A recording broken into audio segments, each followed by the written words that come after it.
And today, in this episode of The Impertinent Collector, I have my wonderful Auntie Julie, the youngest of a bunch of 5, delightful woman in her youth and fantastic cook in her not so young ages. Here she is, in person, a woman with many qualities. One of the qualities that we're trying to capture on video today is the incredible torta verde alla ligure.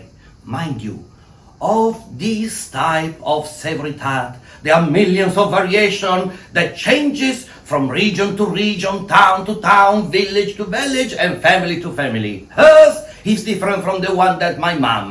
The one of my mom is different from the one of the other auntie. The one I make is different from the one. Let's step back and introduce Julie. Okay, Julie, go. Hello to everybody. Today we shall prepare the typical torta verde of the country where I live, which is Pieve di Teco, a small medieval village 25 kilometers far from Imperia. Let's see first of all the ingredients. Main ingredients, it is chard. She speaks good English, guys. Yes? Courgette, which is it's called trombetta. In Italian we call trombetta little trumpet because it has this like boo-boo type of shape. And it is much better than the normal courgette. Sweet and more compact and more delicate.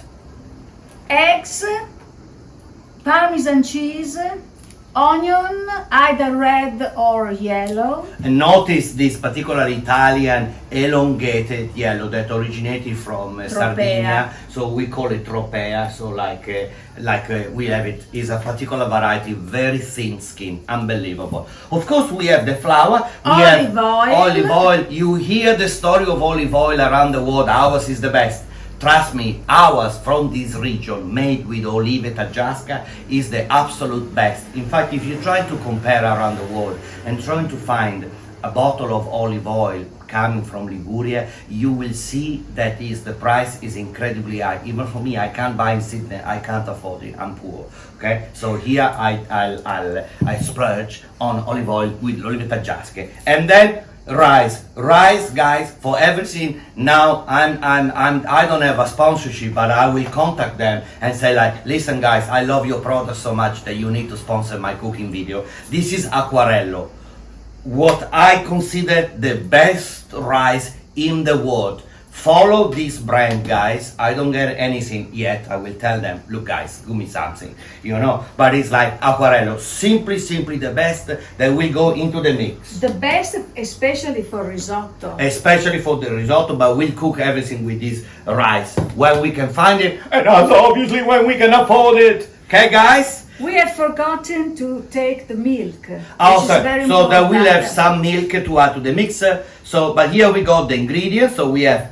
Parmesan that we will grate live. I'll have some water, farina, flour, 00, extra virgin olive oil, olive taggiasca if you can, rice. You can use even basmati rice. This is really the luxury of using Acquarello. And this particular chard, that is the chard with the shorted leaves that Auntie Julie will chop finely in small proportion.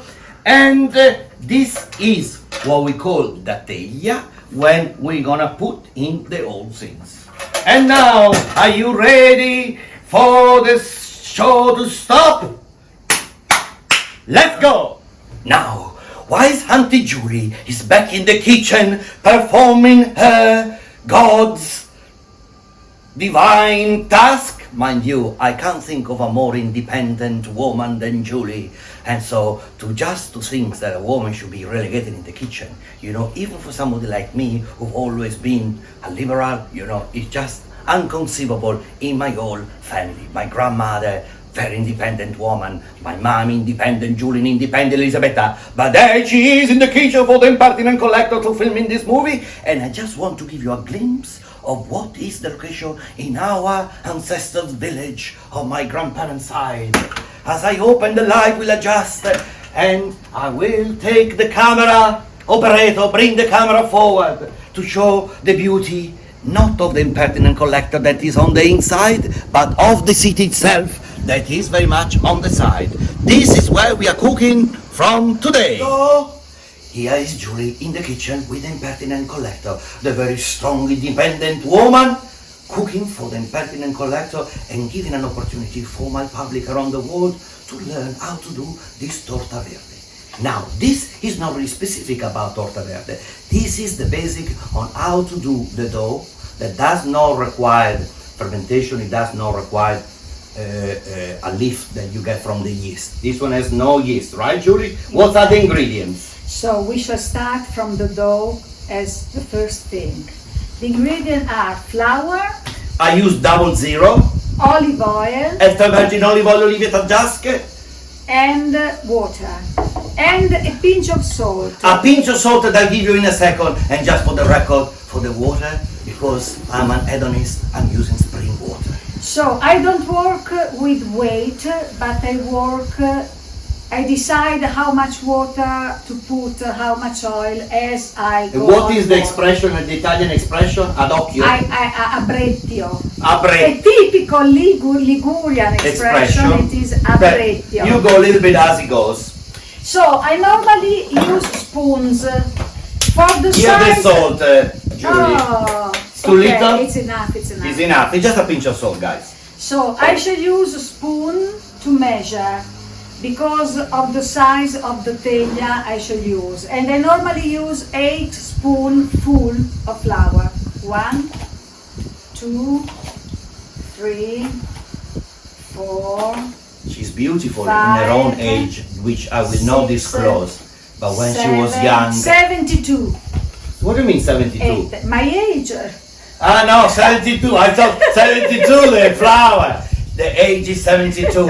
Beautiful as she is, when she was in her 20s, in her 30s, in her 40s, in her 50s, it was a sight to behold.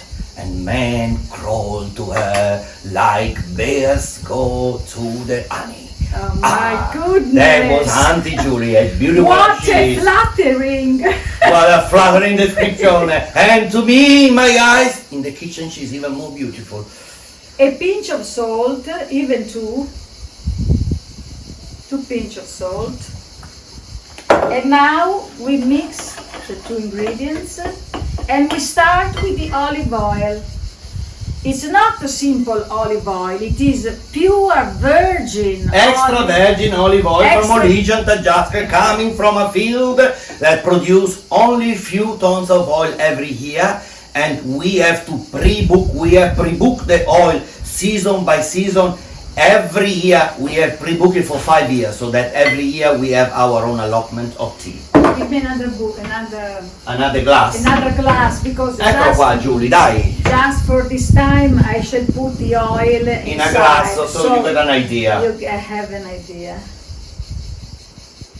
And let me tell you guys, my mom, when she will get to see this video, and God forbid that she walks on us right now, she will say, "What about me? I could have cooked something for you." And appears, because I'm older than Auntie Julie, I'm older than everybody, I know everything better than anybody. That's my mom. Approximately 1/3 of a glass. I put it inside all together. And now the most important thing it is that I just clean the glass with some flour because I don't want to. We don't want any of this waste. precious oil to get wasted. We want to capture every drop of this divine ointment. So the most important thing it is to pour the water little by Little by little, you see, little by little. little by little while you start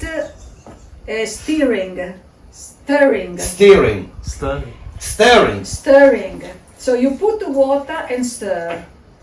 And Because you can't put it all in once.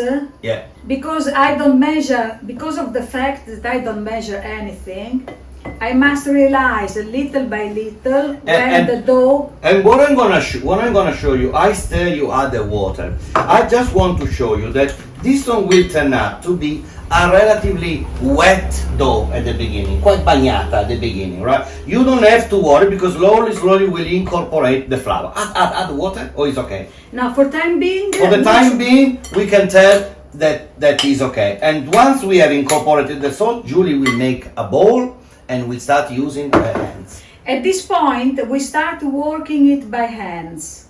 This is just exactly what I said to you guys. I didn't understand it.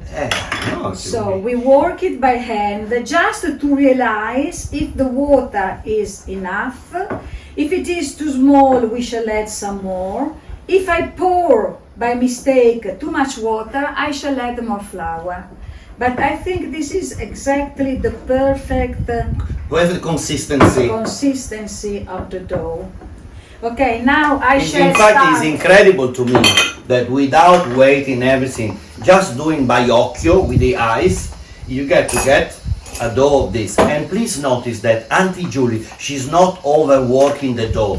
She's not. She's very gentle in how she's managing it. Now I should put some flour on the table. And even in a small surface like this, she will be able to perform the miracle. And then after that, we'll put it in for resting for how long, Julie?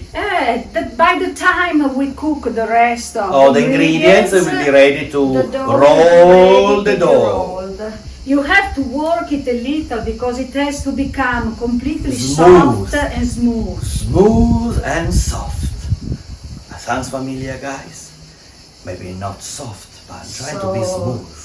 You roll it, and you roll it. I capito. I'm quite jealous of Auntie Julie. Look at this. She's still in my show. But she has the full right. Because myself too, I will have to reinforce the memories of how to do it correctly and properly. Unbelievable. Live from Italy, Porto Maurizio in Liguria on the border with the south of France. Auntie Julie is doing torta verde alla Ligure with a recipe specific to this village on the border between Liguria, Piemonte and France called Pieve di Teco, what was an important village in town for all goods that were coming, that goes back to origins in the Roman Empire.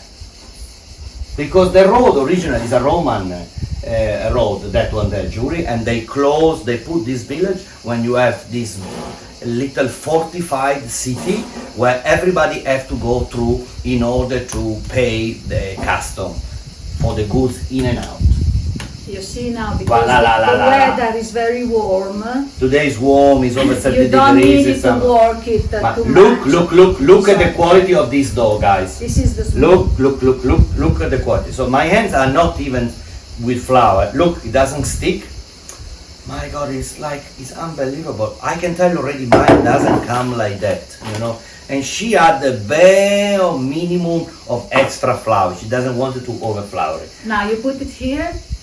Fantastic. And we cover it so it doesn't dry while we prepare. We don't want to use the humidity that is captured in the dough. It stays covered. Now, of course, because this dough doesn't have any yeast, it doesn't need to be protected against the sun. It just needs to be protected against the air so it doesn't dry out. And cut! Brava, Julie.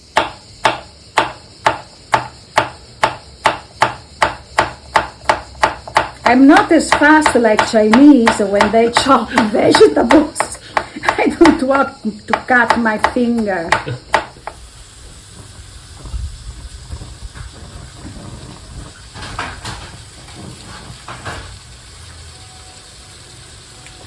Now these have to be chopped in small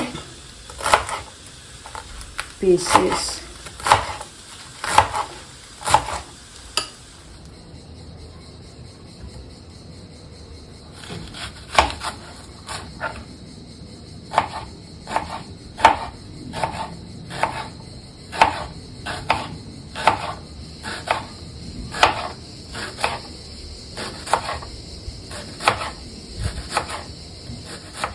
Working later on.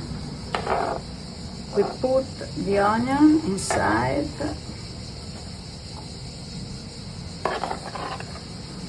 Then a spoon.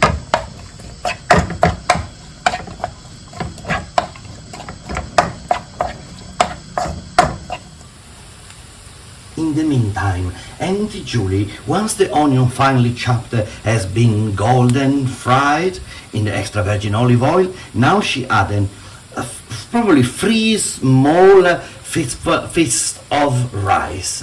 And she's mixing them. Mix, Julie, mix. Ecco, Auntie Julie. Julia is a real name. We call her Giulietta. But for us, it's always Julie. And now, this is a critical moment. After we fry the onion and we add the rice for 2 or 3 minutes, Auntie Julie is gonna add a full glass of whole milk. And here it comes. And that way the onion and the rice will absorb the milk and it gives a more creamy flavor without the addition of butter or cream. The flavor is there. The secrets that you learn. Apparently, according to Auntie Julie, this is a particular technique that comes from this village of Pieve di Teco. We are on once again, and I'm just trying to capture the memories, the flavors, the techniques, of course, but also the environment. It is very important. This, whilst that one was the view on the other side of the house, this is the view from when we have the kitchen, and my operator will pass me the camera and we'll move away from the impertinent collector to show you where we are here. This is the village. This is our garden underneath, all in flowers. I wish I had more time to do a video from there because it's also quite beautiful. And this is the back of the medieval village when we are in Porto Maurizio. Okay. We put the Parmesan cheese inside.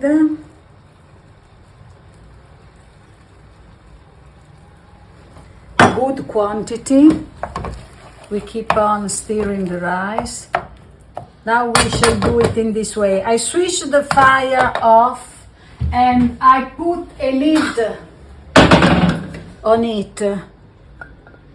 It should be bigger. Wait, I take another lid.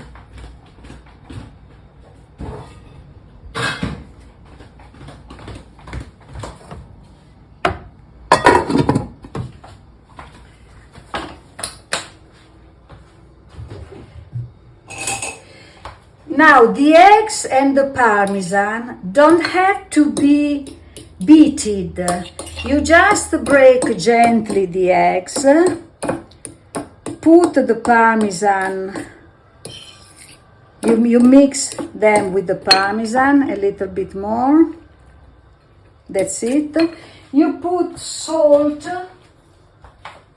inside.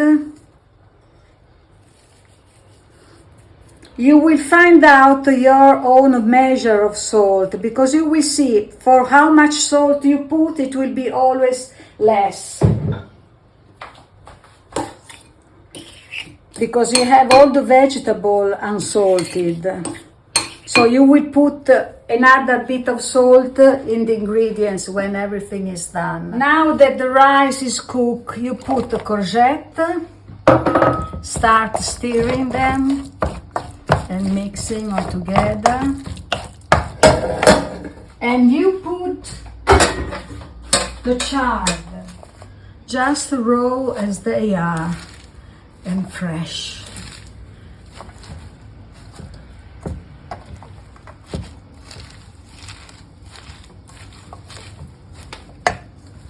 Now I think it's better. We put everything in a bigger bowl because it doesn't have to cook now.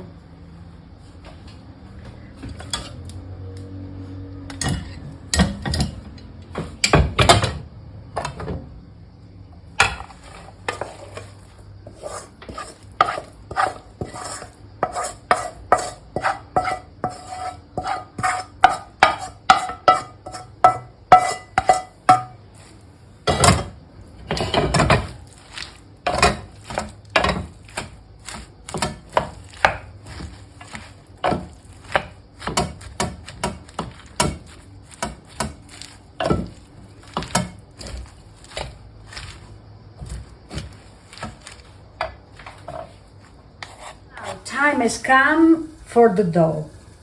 We put some flour on the top. We divide the dough in two. A little bigger one, which will be the first one you lay down and has to be covered over on top of the other one. We leave the second one here. We take this away. And with a roller pin, we start working it. I have to make it rectangular because that is the pan. You see how smooth it is and easy workable.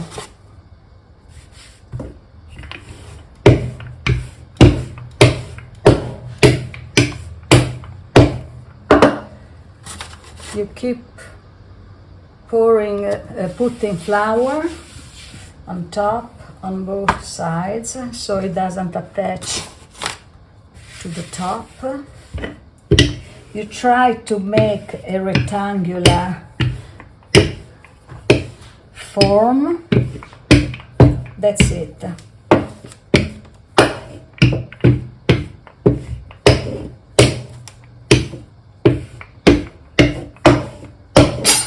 And I show you how thick it has to be.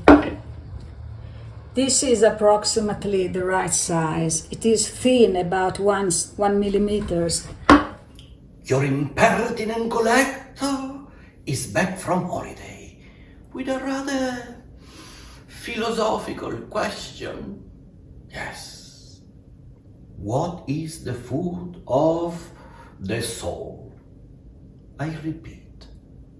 Ask yourself, what is the food of the soul?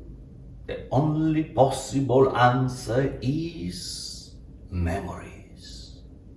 And so, as I look back at my last 3 weeks spent in France and in Italy, I'm left with a sense of loss, not for the family and the friends I left behind, but for the flavors, the colors, the emotions that grace my sensitive nature and a palate that was destined to explore while I was there.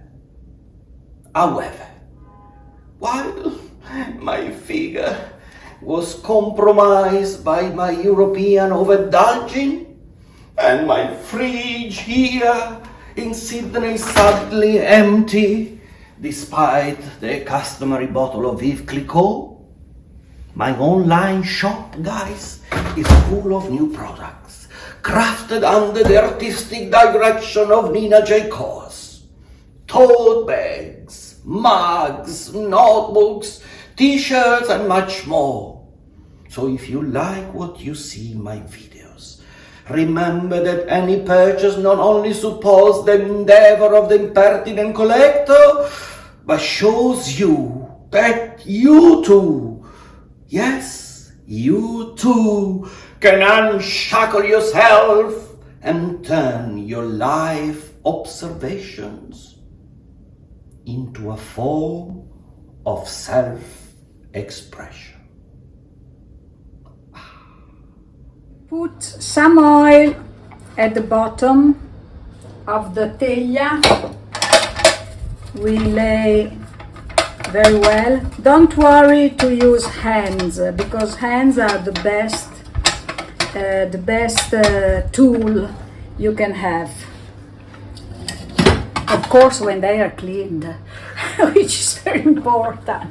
Now you take the layer of dough. You put it down on the teglia at the bottom.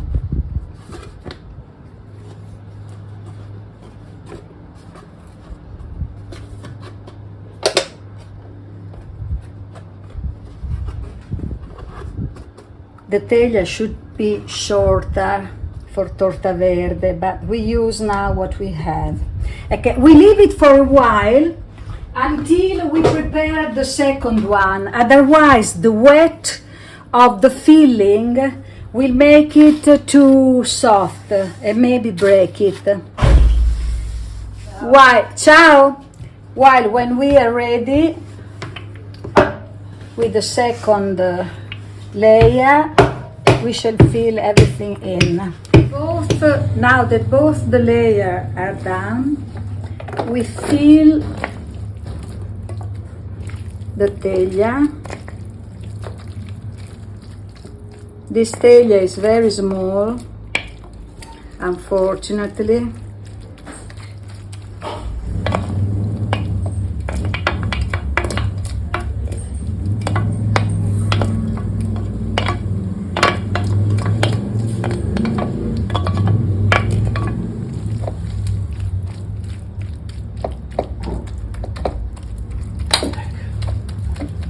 I normally like not too thick. This will be a little bit more thick than usual. But anyway, I hope the taste will be as usual. That is to say, fantastic. And fantastic it will be, especially now that the impertinent collector is back in the picture. So,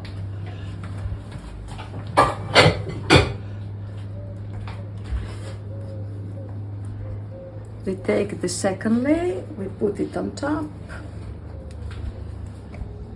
And you will now start to notice where it becomes really a technical job, because I want to show you how she's gonna literally fold the two pieces of pastry one on top of the other. This is a work of art, guys. Have a look at it.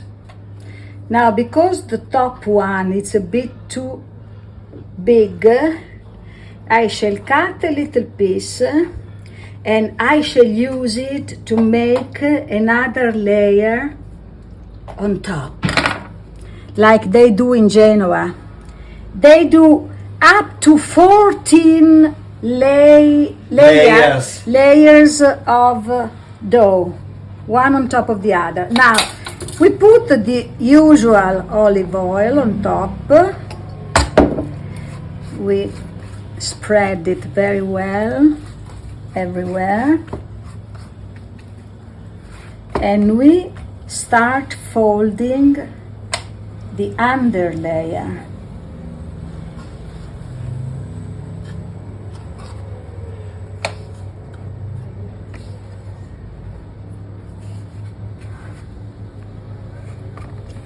Then we push it.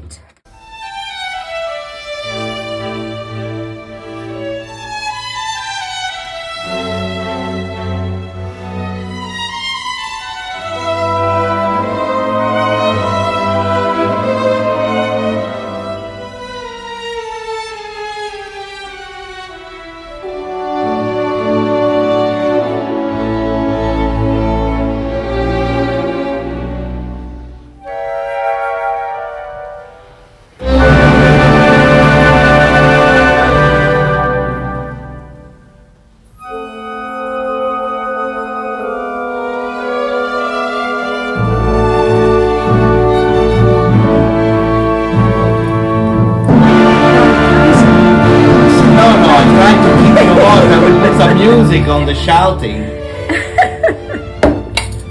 I know that every time I was trying to talk, I was, the impertinent collector now will show you. You're interrupting. You see, this is when some dough is come dice avanzato? Leftover. You can use it to put it. Remember always to put oil added, so it will be very crispy. Okay, now it's ready. You just do like this. With the fork, you push very well the edges.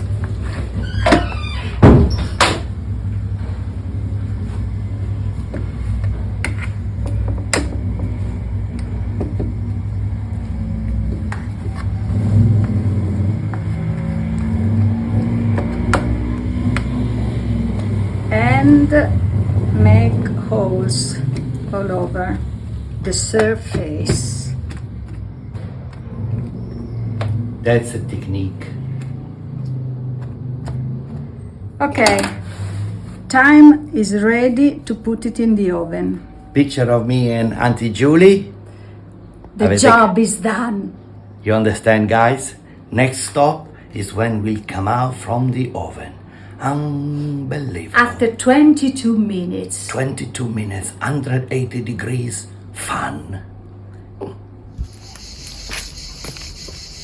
And now, this is the moment of truth with impertinent collector, with the cicada singing and provided this wonderful background and reminded us that singing is better than working. Now, be a cicada, don't be a ant. My auntie will now cut the torta verde that has been outside the oven for around 15 minutes to reach a certain temperature. I want you to look how crispy. This is one of the layers of the pastry, just to show you how crispy it is. Tac! Che meraviglia! And now in a second, Auntie Julie will scoop it up and we will have the ultimate test. That is the one when we're gonna try to eat it. Sei pronta, Julie? Are you ready, Julie? Don't let me down, don't let down my audience from Vietnam, from Malaysia, from Peru, from Turkey, from Scandinavia. Here they are, and here, and here it is, my incredible torta verde della Giulietta. Guarda che è una roba pazzesca, eh? Julie, that's it, that's it, that's it, that's it. Siamo solo io e lei al momento, eh? That's it. That's it. The final result. And here we are, me and Julie. Notice the plate, notice the cutlet, but know that the best flavor is with the end. It's still kind warm, caranti, but I want to show you the top and the bottom, how it's dry and perfectly cooked. Very good. How buona. No, pazzesca, pazzesca. I can't take it by hand because it's still hot. Oh, incredible. This is what love, tradition, family, nature and value is all about. I wish you a happy cooking with the people that matter to you. And for now, from Porto Maurizio in Liguria, with Auntie Julie, la mitica Giulietta, and la sua torta verde, grazie, and I'll see you next time. Bye. Ciao. Ciao. I see you. Bye. And off she goes.